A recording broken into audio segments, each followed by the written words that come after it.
So in this case, we are going to see an example of how a brand, in this case Coke, utilize e-commerce in order to achieve their marketing goal. So Coke's marketing goal was to connect with teens, a specific target market out of their mass target market, and to increase the image that Coke actually brings happiness. If we think about the media objectives, that media objectives applies to attitudes. Coke wanted to increase the positive attitude the teens will have toward the product. Now, they were looking for a cost-effective way to create connections and relationships with the teens. They wanted to make sure that the teens have positive effect toward their flagship Coke product. In order to do that, they first needed to create marketing research. So this is a good example of exploratory research where Coke wanted to gain consumer insights about the media habits of teens. What they found was that although 73% of online American teens belong to some sort of a social network, they don't really share the information as they do in traditional ways. It turns out the teens are a bit hesitant to post a link in their Facebook or any other social media platform if they are not sure that that choice is approved by their reference groups, meaning their friends. Hence, they prefer to not post anything unless they are sure that they're validated.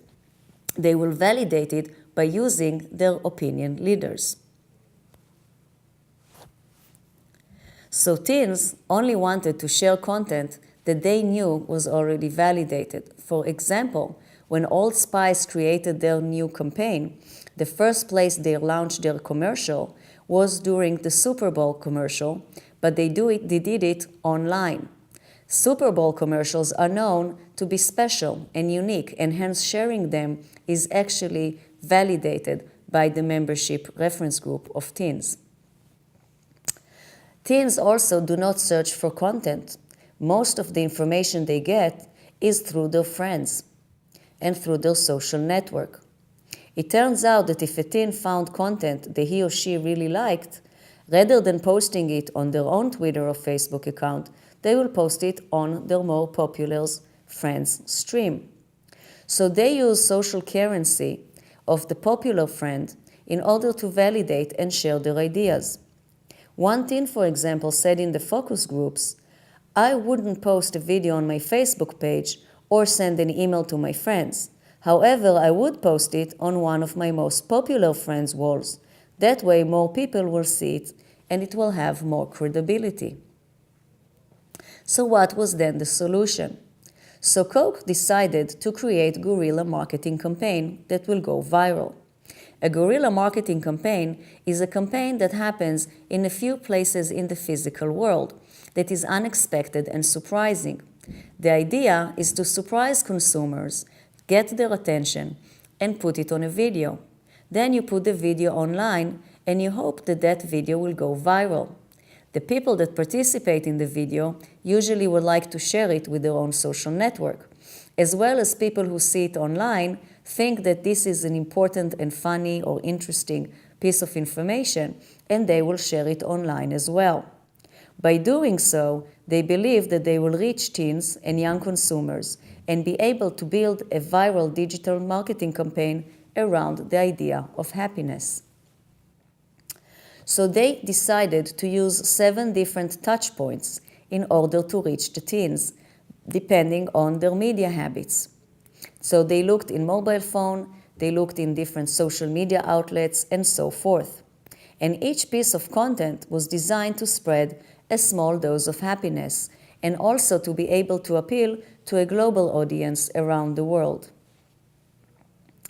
Before, though, they launched the campaign, they decided to do a little bit of test marketing on a small university to see how teens really would react to their guerrilla marketing effort. So what they did is they created a vending machine and installed it in a cafeteria at St. John's University in New York City, in the middle of the school's final exam period.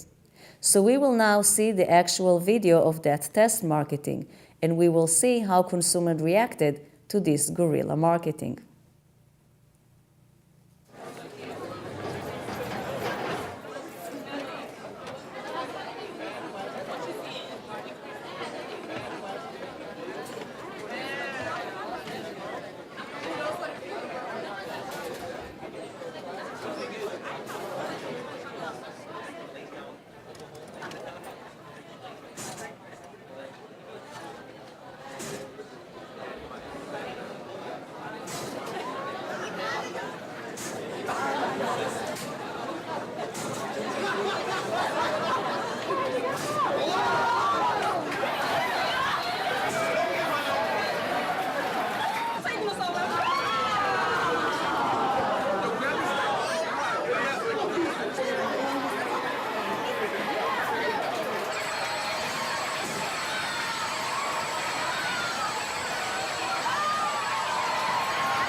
So even the company was surprised by the student reactions.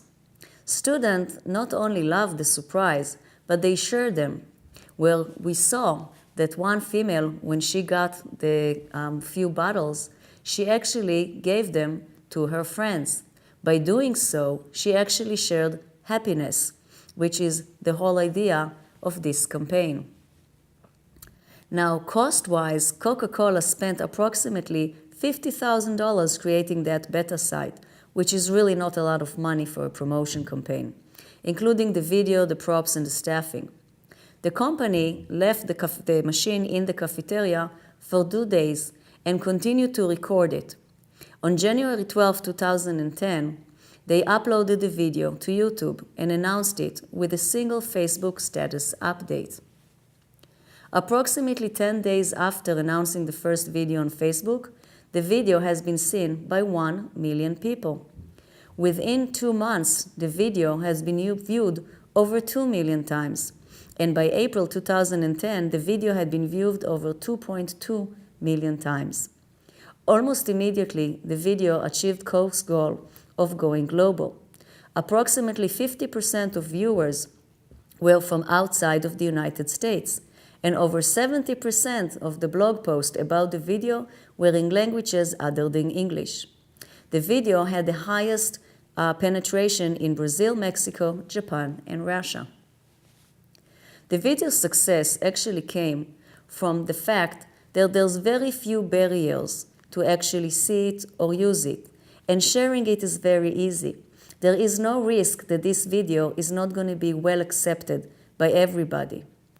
Here, Coke combined the internet and found that 95 to 98% of the comments actually were about the happiness machine.